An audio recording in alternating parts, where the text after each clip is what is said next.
Turma, depois da aula passada, onde eu te dei uma folga finalmente, dos cálculos, e eu fiz uma revisão física das solicitações em juntas parafusadas, agora é a hora da gente retomar os cálculos do projeto. Eu mostrei para vocês que o nosso elevador de cargas, como um todo, tem diversas juntas parafusadas. Então, para exercitar esse modelo de cálculo que é de aplicação em juntas parafusadas sujeitas à carga axial, no edital do projeto só do primeiro semestre de 2021, eu vou me concentrar em duas juntas específicas do redutor de velocidades. São elas: a junta composta pelo olhar de içamento e a tampa superior da carcaça do redutor de velocidades, junta essa que eu nomeei de junta A e eu marquei na cor laranja, e também a junta que é composta pelos parafusos de fixação que unem a tampa superior e a carcaça inferior do redutor. Eu chamei essa junta de junta B e eu a marquei na cor vermelha. E vocês me desculpem se eu sou repetitivo, mas dependendo do semestre que você tiver, o edital pode especificar que outras juntas parafusadas sejam projetadas. Aqui nessa outra vista, vocês conseguem notar que a junta parafusada A tem um olhar de içamento que está parafusado na tampa superior da carcaça. E aí nós vamos supor que a distribuição dos parafusos de fixação da carcaça superior com a carcaça inferior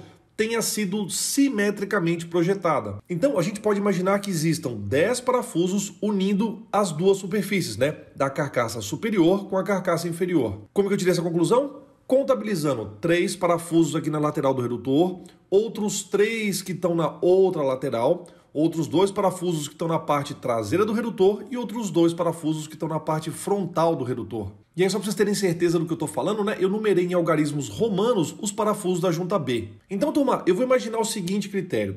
Eu vou supor que esse redutor de velocidades precise passar por alguma inspeção de segurança ou até mesmo que ele tenha que sofrer alguma manutenção. E por eu não saber exatamente as condições locais de onde o elevador será instalado, eu, como projetista, previ que o redutor, como um todo, possa ser retirado do local através de uma talha e transportado até um outro local para sofrer alguma intervenção. Naturalmente, o redutor tem que ser desconectado do motor elétrico e também da polia pequena. Obviamente, ele também precisa ser desparafusado da viga na qual ele fica apoiado. E aí, turma, eu projetei a instalação do olhar de içamento de tal forma que, quando o redutor for içado, todos os parafusos da junta A quanto os parafusos da junta B sofrerão esforços axiais simétricos. Portanto, nessa premissa de projeto, a solicitação mecânica a qual as juntas A e B estão expostas pode ser modelada como uma solicitação do caso 1. Em decorrência disso, a sua missão, e a minha, vai ser de selecionar os parafusos da junta A e da junta B usando o nosso modelo de cálculo que estudamos em Elementos de Máquinas 1.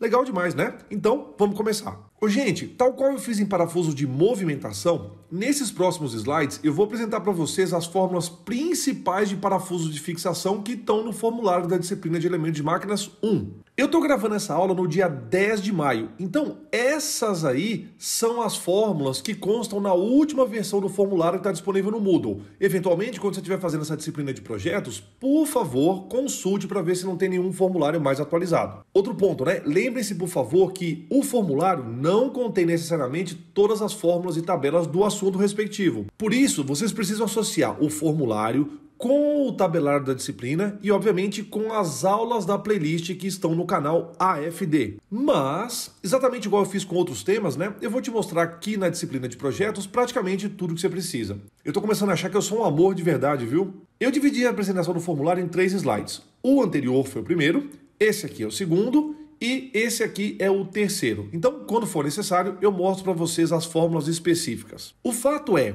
tal qual eu fiz nos outros passos, eu vou ter que adotar alguns parâmetros para que a gente possa seguir com os nossos cálculos. Um dos parâmetros fundamentais que vai influenciar demais o passo número 8, no qual a gente determina os parafusos da junta que estão sujeitos ao caso 1 de solicitação, vai ser a massa dos principais componentes mecânicos.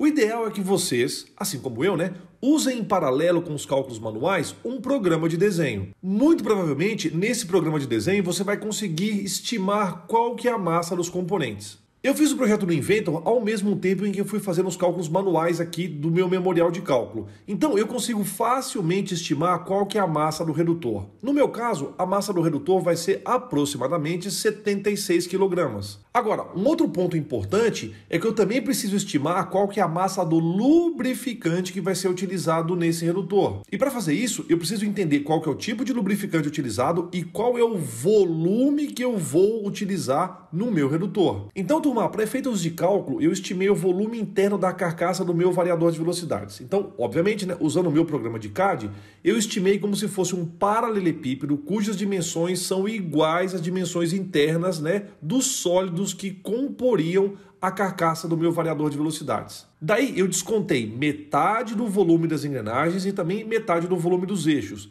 Então eu consigo estimar que o volume de óleo que seria utilizado para preencher metade do meu redutor, atenção, essa informação é importante, né? Até a metade, seria um volume igual a 0,006 metros cúbicos, o que resultariam em 6 litros de óleo lubrificante. Então eu já vou comentar com vocês essa questão de qual é a porcentagem do redutor que vocês vão especificar que seja preenchido com o óleo lubrificante. Agora, para estimar a massa do meu lubrificante, eu preciso saber a densidade dele. E para isso, eu preciso especificar o meu lubrificante. Nesse projeto do primeiro semestre de 2021, a gente não tem um passo previsto para a seleção do lubrificante. Nos próximos semestres, né, isso provavelmente vai acontecer.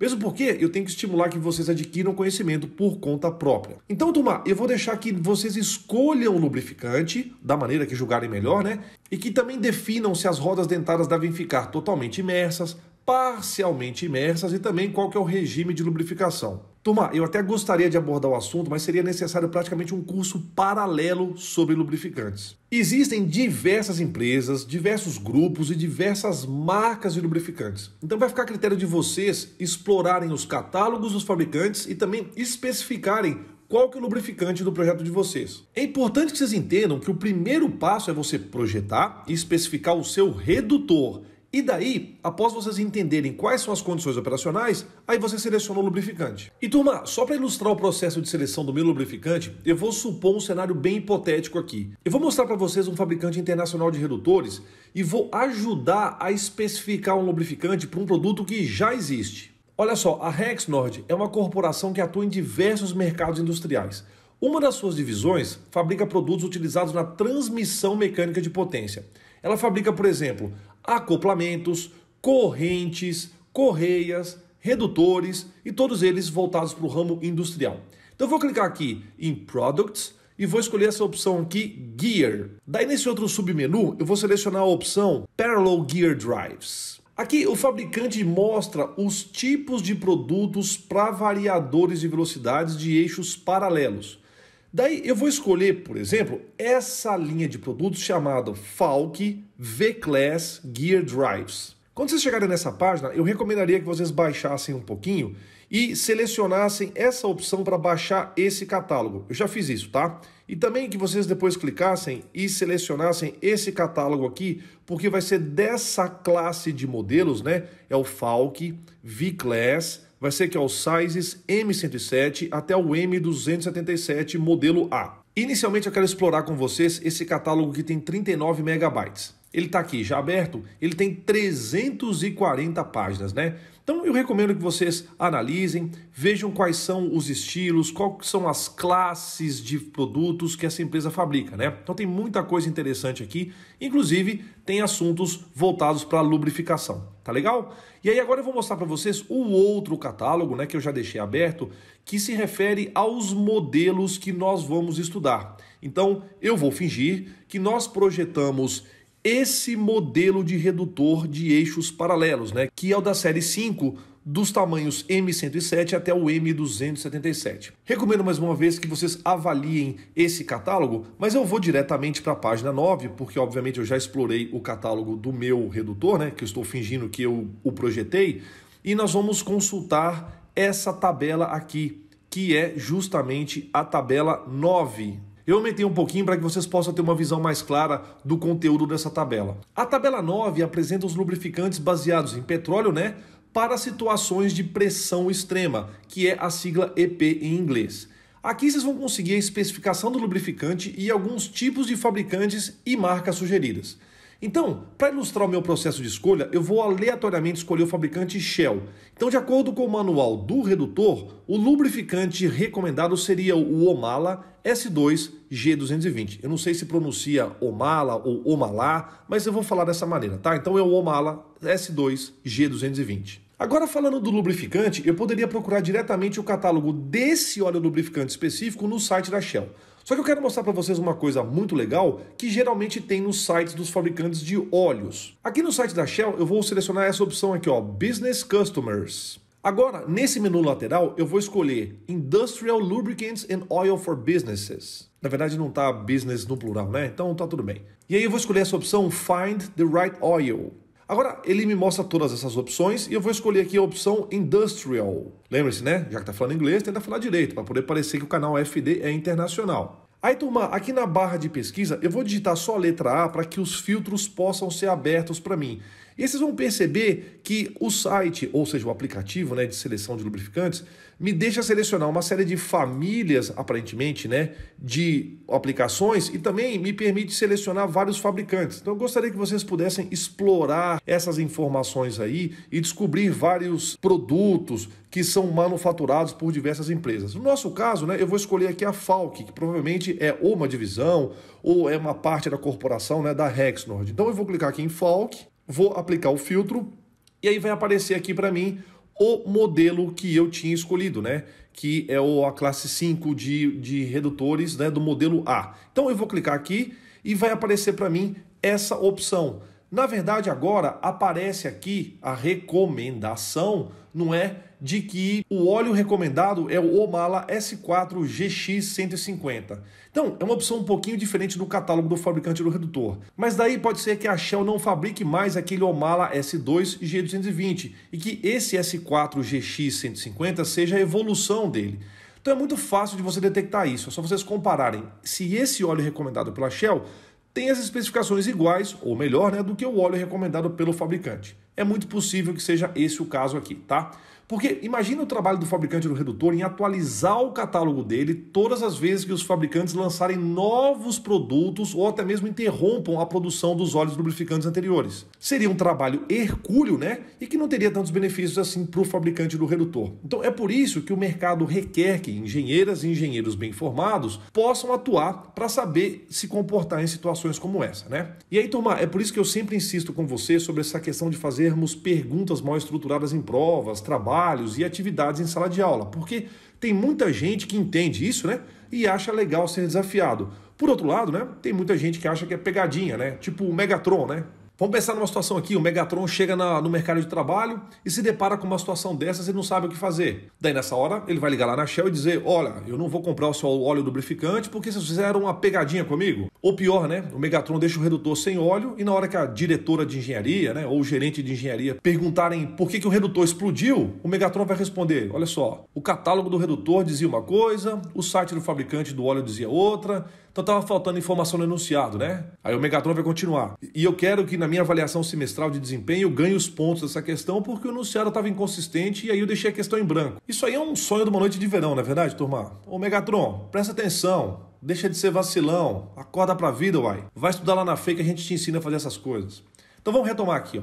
Então basta vocês clicarem aqui na especificação técnica do lubrificante, inclusive tem um catálogo técnico, né? E tem a questão aqui de segurança. E eu já deixei os dois abertos aqui pra gente. Esse aqui é o catálogo técnico e esse aqui é o catálogo de segurança. Então, por favor, explorem essas informações, tá? Para que vocês possam aumentar o conhecimento técnico de vocês. Então aqui na página 2 vocês vão encontrar as características físicas. E, inclusive é justamente aqui que nós vamos encontrar a densidade do óleo. Então no meu caso vai ser um óleo de densidade 877 kg por metro cúbico. Então, turma, se eu multiplicar o volume do óleo estimado, que é de 0,06 metros cúbicos, pela densidade, eu estimo que a massa do óleo dentro do meu redutor seja de 5,3 kg. E, gente, esse mesmo processo ou alguma coisa similar deve ser possível de ser realizado no site das outras empresas que fabricam óleos lubrificantes. Porque como se tratam de grandes empresas produtoras, né? Provavelmente no site do fabricante você vai encontrar um aplicativo para fazer a seleção do seu lubrificante. Então vamos voltar para o PowerPoint para a gente continuar nossos cálculos. Portanto, nós temos até o momento o lubrificante especificado e as respectivas massas estimadas. Eu pediria que vocês, por favor, deixassem registrado no memorial de cálculo de vocês quais são as massas estimadas, né? E também que vocês brevemente justificassem os cálculos. No meu caso, eu tenho uma massa estimada do redutor de 81,3 kg. Obviamente, eu obtive esse valor ao somar 76 kg com 5,3 kg. E aí, só para incorporar algumas imprecisões, eu vou supor que a massa total do meu redutor seja de 82 kg. Mas aí vocês podem me perguntar, ô professor, como é que eu vou fazer para estimar a massa do meu redutor e a massa do meu lubrificante?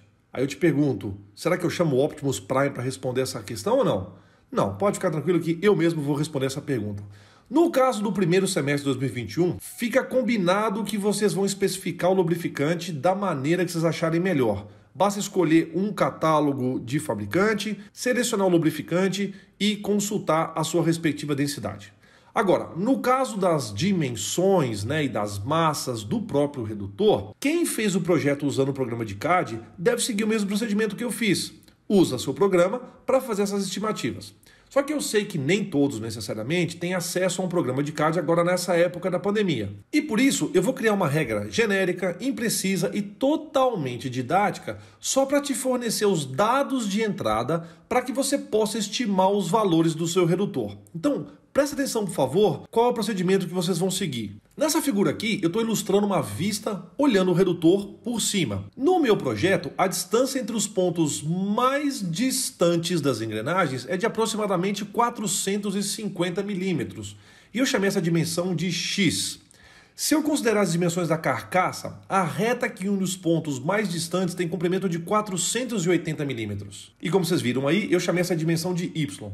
Por isso, como eu disse, eu vou criar um algoritmo que vai servir como um gerador de parâmetros de entrada para quem não tiver condição de estimar a massa do seu redutor. E eu insisto, Tomás, que eu estou criando um modelo matemático que é didático, impreciso, e ele vai servir só para te fornecer dados de entrada de maneira unívoca para que você possa fazer os cálculos do seu passo número 8. Então, por favor, meça a cota X do seu projeto. Isso você consegue fazer ao se basear nas dimensões das engrenagens do seu projeto, incluindo as distâncias reais entre os eixos. Daí, eu sugiro que vocês utilizem a cota Y como sendo aproximadamente igual a 1,1 vezes o X. Obviamente você vai entrar com o X em milímetros e vai sair com o Y em milímetros. Daí a massa do seu redutor vai ser aproximadamente Y dividido por 6,3. E aí você mantém as unidades, tá? Entra com o Y em milímetros e a massa vai sair em quilogramas. Agora, mantendo o mesmo ponto de vista, a distância entre os centros dos rolamentos é de aproximadamente 160 milímetros no meu projeto. Eu chamei essa dimensão de E. Se eu considerar as dimensões da carcaça, esse comprimento F vai ser de 215 milímetros. Eu chamei essa dimensão, como vocês viram aí, obviamente de dimensão F. Então, por favor, meça a cota E do seu projeto. Isso você vai fazer se baseando nas dimensões dos eixos de transmissão de potência. Daí o F vai ser aproximadamente 1,3 vezes o seu E. Entre com o E em milímetros, você vai sair com o seu F também em milímetros. Essa daqui é uma vista lateral das minhas engrenagens, que obviamente estão dentro do meu redutor. Essa cota que eu estou mostrando para vocês, chamada de Z, equivale ao diâmetro primitivo da maior engrenagem que eu tenho. No meu caso, essa dimensão vale 235 milímetros. Agora, eu estou te mostrando uma visão externa do redutor. Então, essa cota que eu estou te mostrando aqui no desenho vale 300 milímetros. Eu chamei de H, E aí eu peço que no seu projeto você considere que o H valha 1,3 vezes o Z. E você vai entrar com o Z em milímetros e o seu H vai sair em milímetros. Portanto, você vai ter um paralelepípedo aproximado com as cotas F, Y e H. E aí, turma, só por questão de simplificação, imagine, por favor, que sua carcaça literalmente seja um paralelepípedo. Ou seja, a sua carcaça não vai ter essa inclinação íngreme na tampa superior. Então, se você pudesse calcular o volume desse paralelepípedo com as minhas dimensões, o volume seria de 0,031 metros cúbicos. Lembre-se, por favor, que eu estou considerando um paralelepípedo mesmo, sem essa cunha que tem na minha carcaça. Então, eu vou supor que se o meu redutor não tivesse essa cunha e eu quisesse encher o redutor por completo, eu precisaria de 15 litros de lubrificante. No meu caso real, eu estipulei lubrificante até a metade apenas, E aí no meu caso eu estimei que o volume seria de 6 litros. Eu vou te explicar como é que eu cheguei nesses 15 litros completos, tá? Eu fiz assim, eu peguei os 6 litros que eu havia imaginado anteriormente, que seria até a metade, multipliquei por 2, ou seja, dá 12 litros, né? E aí eu acrescentei mais 3 litros por conta dessa imprecisão dos meus cálculos e por conta dessa cunha que eu tenho no meu redutor. Então, para você estipular o volume em litros do seu lubrificante, use essa fórmula aqui, por favor. Você vai entrar com o volume do seu paralelepípedo em milímetros cúbicos e o volume do lubrificante vai ser obtido ao multiplicar esse valor Vp por essa constante aí. Eu chamei essa variável de VLUB 100% porque seria o volume em litros para encher todo o seu redutor. Daí, além de você especificar qual é o seu lubrificante, você vai ter que deixar claro no seu memorial de cálculo, por favor, qual que é a porcentagem de preenchimento do seu redutor.